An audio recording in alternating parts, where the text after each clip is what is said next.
The Prince of Egypt movie tells a story set thousands of years in the past. Is the movie an accurate portrayal of ancient Egypt?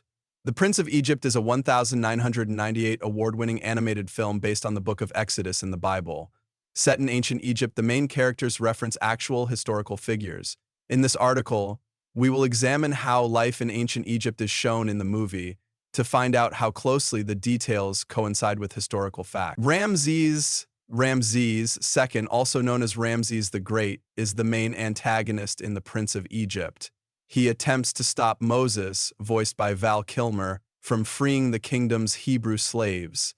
At the start of the movie, Seti, voiced by Patrick Stewart, is the pharaoh of Egypt. His son Ramses, voiced by Ralph Fiennes, becomes king after his death. Historically, a king named Seti I did have a son, Ramses II, who became a great pharaoh and reigned from around 1279–1213 BCE. Therefore, the pharaohs in The Prince of Egypt are based on historical figures who ruled during the New Kingdom period. Ramses II is one of the greatest and most well-documented Egyptian kings.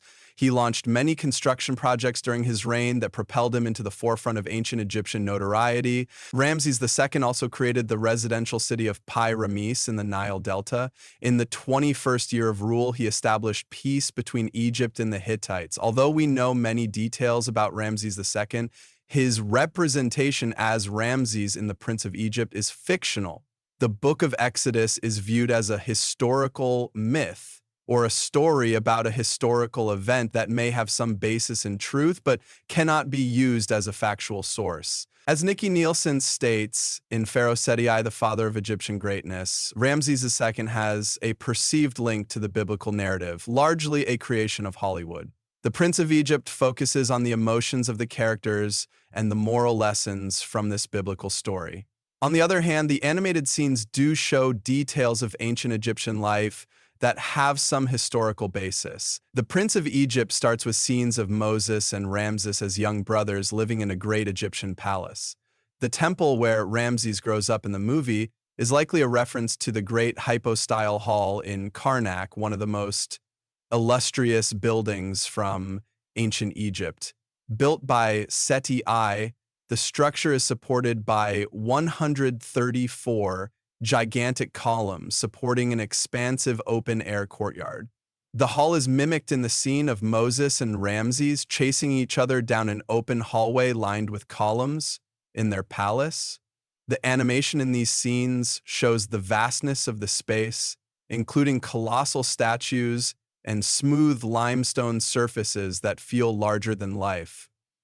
The great hypostyle Ramses II got the ornamentation to the columns and walls of the great hypostyle hall, which show him offering praise to the gods during ceremonies that may have been held at the building during the New Kingdom. Although the great hypostyle hall has stylistic elements in line with the scenes from the movie, historically it was built as a temple to host celebrations and royal events.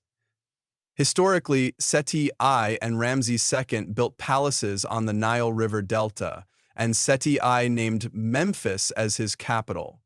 His son, Ramses II, made his home Pi-Rames one of the greatest Egyptian royal cities, and it became a cosmopolitan city. During his long reign, Pi-Rames became a hub for international trade and was the location of a palace reconstructed by both Seti I and Ramses II.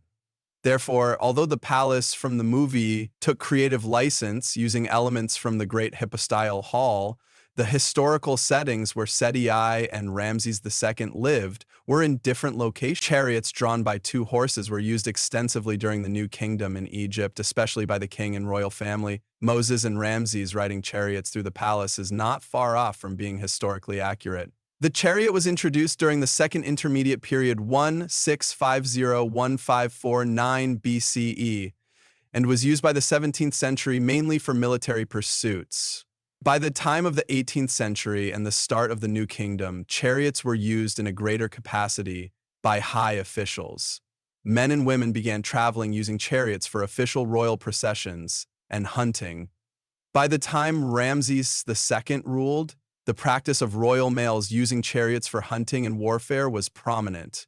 In The Prince of Egypt, A young Ramses likely would have been encouraged to learn and practice how to ride a chariot. In the Temple of Beit El Wali, for example, there is a chariot scene of Ramses II carved when he was still a prince under his father's rule. The crown prince steps onto his chariot wielding a hepesh, an Egyptian sickle-shaped battle axe. Another example from the 18th dynasty is Tutankhamun's tomb, which contained 6 royal chariots, providing one of the best surviving examples from the New Kingdom. The artifacts were not complete when discovered, but are known to have had leather casings from their representation and imagery on the tomb's walls.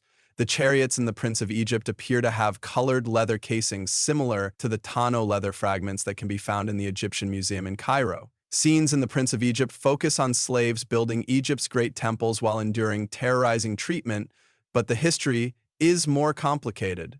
During the Old Kingdom and Middle Kingdom, Egyptians worked in a low-class system of strenuous work that was mandatory.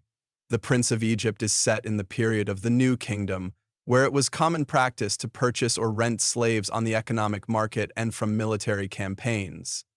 In the movie, when Moses asks for his people to be free, he is technically asking for MHJ, the word for a free status given to an enslaved person at this time in Egypt. There was a long-standing view that the Egyptian pyramids and monuments were built by the violent, forced labor of slaves. The imagery in The Prince of Egypt reflects this intense portrayal of punishment and servitude to the king's construction projects. However, the imagery of prisoners fighting for survival, being treated like prisoners, and being ordered by threats is an inaccuracy from the movie. In ancient Egypt, slaves came as prisoners of war but were treated as lower-class workers. Slaves quickly adapted to the culture, learned the language, and became a part of the society. Sent to teams in the quarries, they were required to learn the skills for their job and were likely treated similarly to other site workers. Contrary to the scenes in The Prince of Egypt, builders of pyramids, temples, and monuments worked as professionals in construction. Large-scale projects required craftsmen who were experts in managing quarries and processing stone. There is evidence of graffiti written on stone blocks by workers naming their work gang.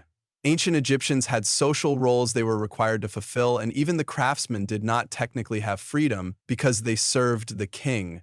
However, the nature of the job required well-fed and highly skilled workers, qualified to build elaborate and massive structures. When Moses meets with Ramses upon his return to Egypt as an adult, Moses demands his brother to use his power as king of Egypt to set the Hebrew slaves free. In one compelling scene, Ramses tells Moses that he cannot release the slaves because of his duty as pharaoh to keep order. The way Ramses reacts shows the commitment of Ramses to following in his father's footsteps. His reasoning has historical legitimacy because the main duty of the pharaoh was to retain absolute power over the kingdom at any cost. Any move that appeared weak on the part of the king would lessen the power of the kingdom as a whole. The nuanced emotion shown during this scene is a fictional portrayal, yet it is a meaningful historical anecdote. On a humorous note, Ramses and Moses are shown in a scene at night in the palace debating their contradicting views. Ramses appears depressed, sitting on top of a colossal statue of himself. The creativity in this scene is captivating for its irony and historical interest. The great statues of Ramses II likely were not used for seating, but seeing the pharaoh dwarfed by his enormous statue is a powerful visual in its own right. The weight of the world must have been felt by pharaohs who needed to live up to their expectations within the royal family and the needs of the Egyptian people. Each king left behind a legacy that was essential to their religion and for their remembrance by future Egyptians. The Prince of Egypt does a great job at showing the demands of absolute power, explaining why the character Ramses cannot let go of the Hebrew people.